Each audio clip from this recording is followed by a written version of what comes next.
पसमानदा मुसलमानों के लिए, विधवाओं के लिए, यतीमों के लिए सबको न्याय देगा। लेकिन इसी तरह का दुष्प्रचार किया जा रहा है।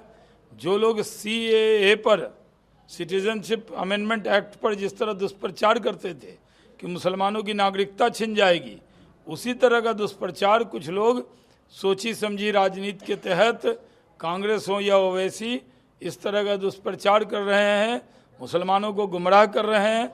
अमित शाह जी ने पार्लियामेंट के फ्लोर पर मुस्लिम भाइयों से कहा कि किसी कब्रिस्तान कमेटी, दरगाह कमेटी, मस्जिद की कमेटी में कोई गैर मुस्लिम नहीं रहेगा। फिर भी भ्रम पैदा किया जा रहा है जैसे मुसलमानों की वक्फ की जायदाद छीन ली जाएगी। ये पूरी तरह गलत है। मैं मुस्लिम भाइयों से अपील करता हूं कि आप किसी के बहकावे में नहीं आए। जिन लोगों ने CAA पर बहकाया था उनका गिरेबान पकड़ के पूछें कि तुमने झूठ क्यों बोला था कि नागरिकता छिन जाएगी। आज जब हम ये बात कर रहे हैं तो धमकी आ रही है बाहर के नंबर से हमारे समर्थकों के पास, फिर हमारे सोशल मीडिया पर तरह तरह की धमकी आ रही है। इनको पता नहीं है, CAA पे नहीं डरे और कई मुद्दे पर बहुत धमकी आई है, हमने देखा है। हम डरने वाले इनसे थोड़ी हैं।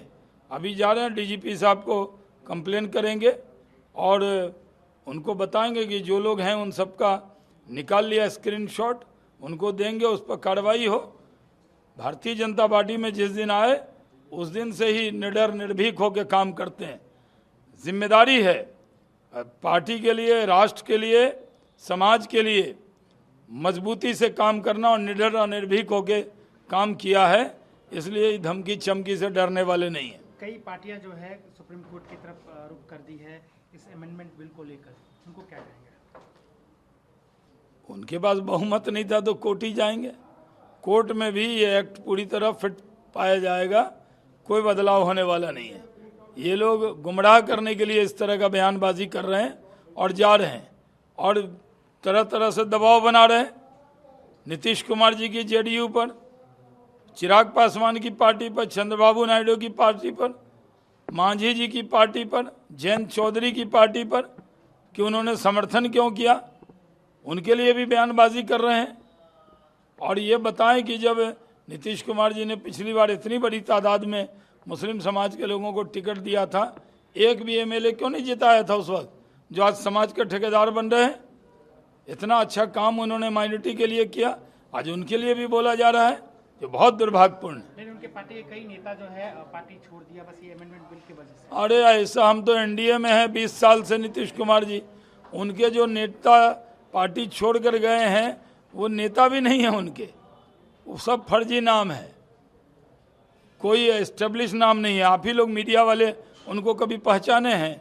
कभी TV पे उनका बाइट है, गूगल पे उनका नाम है। अपना नाम कमाने के लिए नाम लेटर पैड बना रहे हैं और झूठा डिजाइन कर रहे हैं। JDU ने तो प्रेस कॉन्फ्रेंस करके अपने सब नेता को दिखाया है कि पूरी तरह वो वक्फ एक्ट के साथ हैं। तेजस्वी यादव से लेकर राहुल गांधी तक कह रहे हैं कि ये तो शुरुआत है, मुसलमान तो एक बस पहला सीढ़ी है, इसके बाद आप लोग अदर माइनॉरिटी, आदिवासी, दलित, सिख, ईसाई सबके साथ कुछ ना कुछ ऐसा ही करेंगे। अरे कोई सीरियस नहीं है। राहुल गांधी संसद में सो रहे थे और प्रियंका जी संसद में आई नहीं वक्फ एक्ट का समर्थन करने। जब प्रियंका जी समर्थन कर लिए वोट करने नहीं आए तो समझ सकते हैं कि कितना कांग्रेस पार्टी गंभीर है। ये लोग सिर्फ मुस्लिम समाज के लोगों को वोट बैंक समझते हैं, वोट बैंक की सियासत कर रहे हैं और ये वोट बैंक की सियासत अब बंद होगी। सबका साथ, सबका विकास, सबका विश्वास, इस रास्ते पर नरेंद्र मोदी जी काम करते हैं। और वक्त की जायदाद है किसी के कब्जे में हो, चाहे कहीं सरकार के कब्जे में हो या पब्लिक के कब्जे में हो। कितना कब्जा है?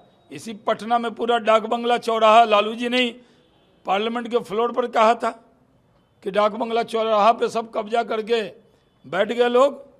किसकी ज़मीन थी?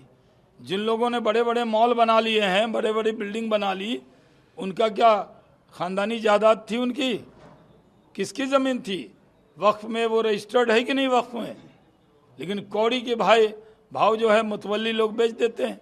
इसलिए अमित शाह जी ने साफ कहा, जो लोग ये तुलना करते हैं कि मंदिर की कमेटी में मुसलमान क्यों नहीं, मैं उनसे कहता हूं कि इसमें जो मस्जिद कमेटी बनेगी, कब्रिस्तान कमेटी बनेगी, जो दरगाह कमेटी बनेगी, उसमें कोई गैर मुस्लिम मेंबर नहीं रहेंगे। तो मंदिर की कमेटी में कैसे रहेंगे? ये थोथा तर्क दे रहे हैं। जिसको बहस करना है, मैं बहस की चुनौती देता हूँ, बहस करें हमसे। हम तो जब से वक्फ एक्ट आया है तब से मैंने देश को समझाने की पूरी कोशिश की है। मैं अपने समाज के लोगों को, मुस्लिम भाइयों को कहना चाहता हूँ कि आप बहकावे में नहीं आए। ये जो हाथी के दो दांत होते हैं, ये जो विपक्ष के लोग हैं, ये दिखाने वाला दांत है, ये आपके सगे नहीं हैं। अगर सबकी चिंता कोई करता है तो नरेंद्र मोदी करते हैं, और नरेंद्र मोदी किसी के साथ न्याय के साथ ही काम करते हैं, अन्याय होने नहीं देते। एक अंतिम सवाल, आरजेडी कह रही है कि अब जेडीयू जो है नीतीश कुमार की पार्टी नहीं, वो बीजेपी की पार्टी हो गई, और उनके जो लोग हैं उनको आप लोगों ने मिला लिया अपने साथ। अरे भाई, नीतीश कुमार जी हमारे हैं, हम उनके, हमारे गठबंधन के साथी हैं। हमारे गठबंधन के साथी हैं तो हमारे ही हैं, हमारे थे, हमारे हैं, हमारे ही रहेंगे। तुम्हारे बीच में थे, अब तुम्हारे कभी नहीं रहेंगे।